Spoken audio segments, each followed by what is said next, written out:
Men kichkina bo'lganimda maktabdagi o'qituvchim menga shunday degan edi: "Sen hech qachon professional futbolchi bo'la olmaysan." Bu so'zlarni men hech qachon unutmayman. O'sha paytda atigi 11 yoshda edim. Ozg'in, kichkina, kambag'al bola edim. O'sha o'qituvchi ko'zimga qarab dedi: "Cristiano, sen juda zaifsan. Sen hech narsa qila olmaysan." O'sha kuni men ko'z yoshlar bilan uyga qaytdim. Lekin yuragimning chuqur bir yerida o'zimga bir qaror qildim.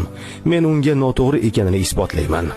Men hammaga ularning yanglishayotganligini ko'rsataman. Boshqa bolalar hovlida o'ynayotgan paytda men mashq qilardim. Ertalab, kechasi, bahona yo'q, ta'til yo'q, dam olish kuni yo'q, ziyofat yo'q. Faqat mehnat. Oyoqlarim og'rib ketguncha, nafas ololmay qolguncha shug'ullandim.